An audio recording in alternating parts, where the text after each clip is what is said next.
Aye, a toast. To Wargrave.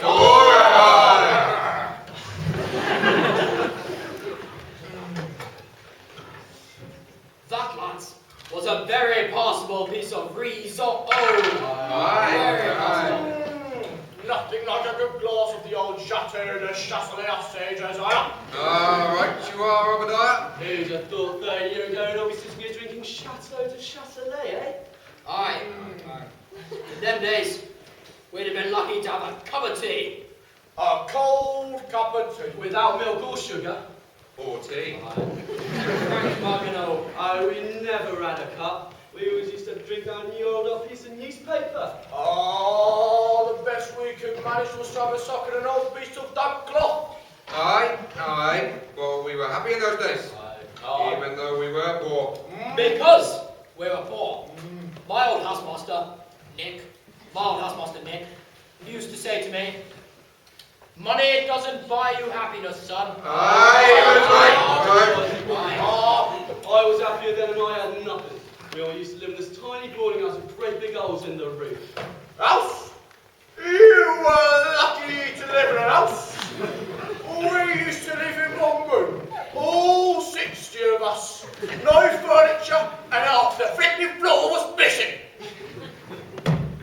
And we would all huddle in the corner for fear of falling.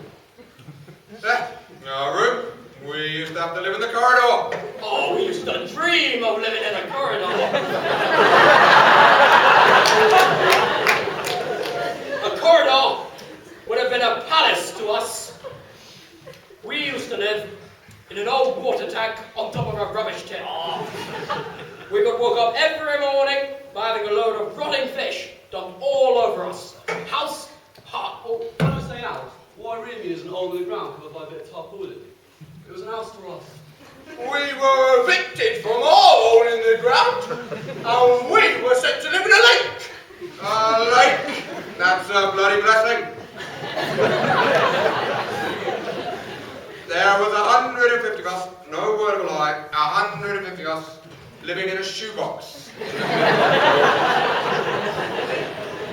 Aye, but was it a cardboard box? Cardboard, aye. You were lucky. For 3 months, we lived in a paper bag in the middle of a septic tank.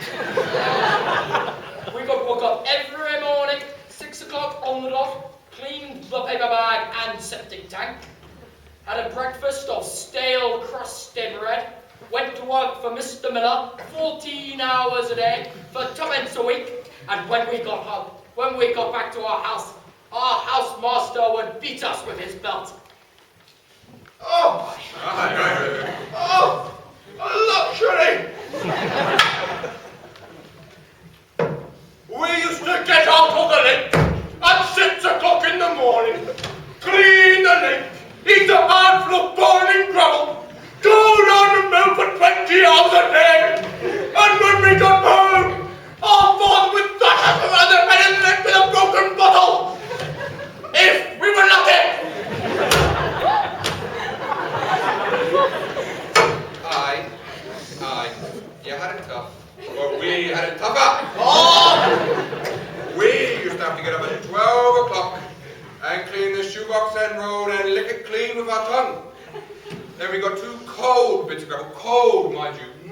Go down to the mill, work 24 hours a day for a sixpence, a singular sixpence every 4 years. And when we got back to house, our housemaster would come at us with a blunt bread knife and cut us in two. Right. We had to get up in the morning at 10:30 at night, half an hour before we went to bed, drink a cup of sulphuric bloody acid, go down like 29 hours down the mill, and pay Mr. Miller permission to go work, mind you. And then, when we got home, our housemaster would kill us and dance around our graves singing "Ali bloody Louie!" And the thing is, you try and tell the year 90s today that they won't believe it.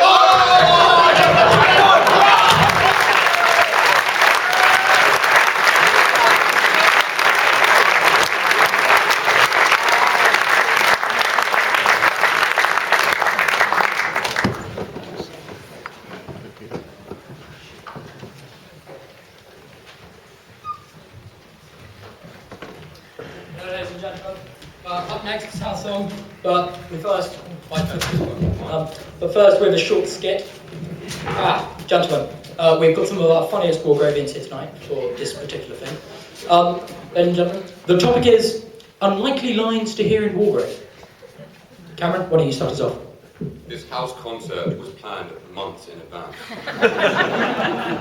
Thank you, Cameron. Will Buckland, why don't you step up to the mic? DT is a natural subject. And next up, the divine Philip Winchester.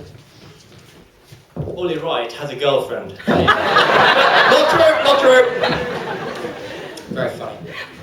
Omalade. What is an e-cig?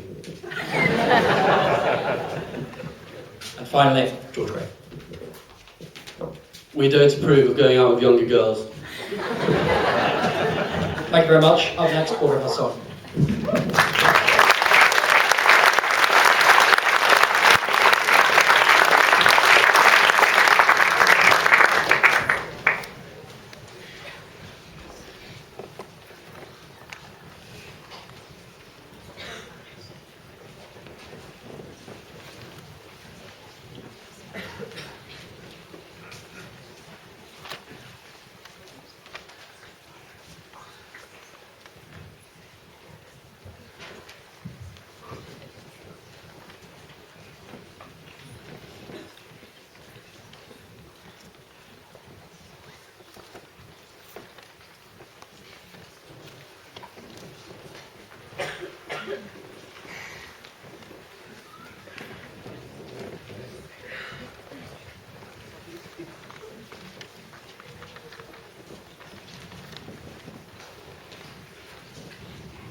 although the projector was nicked and we couldn't use any of the stuff, but he's been working really hard this week. Someone's got a present for Pete. So if you'd like to come down, if you could come down. Shall I go up, Pete? You go.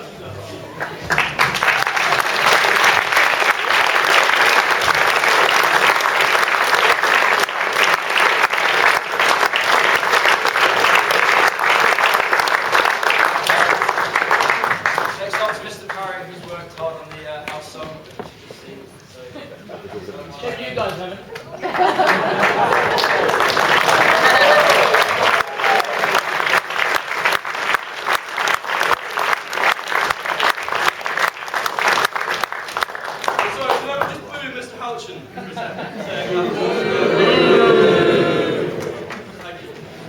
Next is Mr. Pierce, who's been the driving force behind this year. So if he can come down and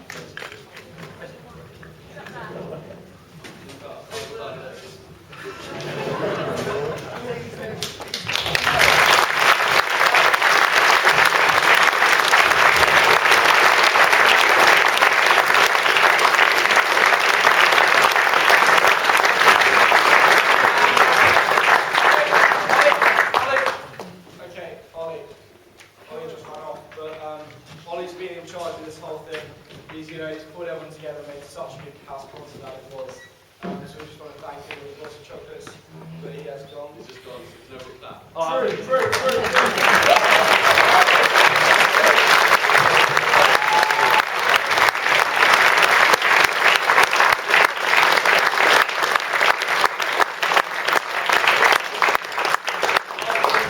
Georgie hasn't actually got a present for Mr. Miller, but Mr. Miller never very much.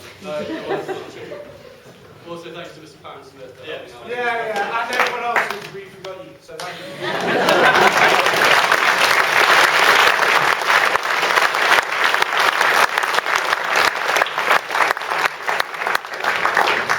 As I'm sure you can imagine, hours and hours of work has gone into tonight's performance, and quite a number of people deserve individual mentions for what they've done. But there isn't time, so just to mention a few people in particular before we finish this evening. I'd like to thank Miles Machin and in particular for the putting all the videos together, which we didn't see, but he did spend hours and hours doing that, as did Freddie Wright as well. But in particular, I'd like to thank Ollie Wright, who has been the enthusiasm, the driving force and the inspiration behind all the sketches you've seen tonight. So a big round of applause please for Ollie.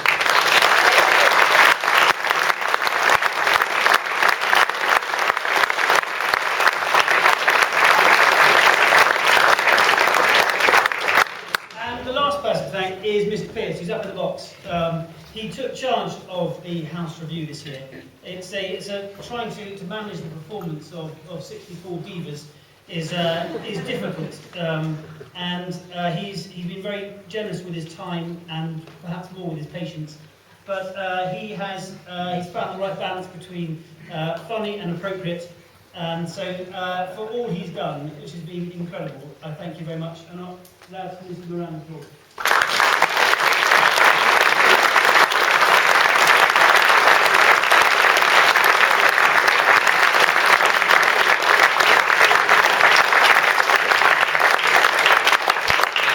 That is it for 2013. I hope to see you here next year, and have a safe on the journey. Thank you.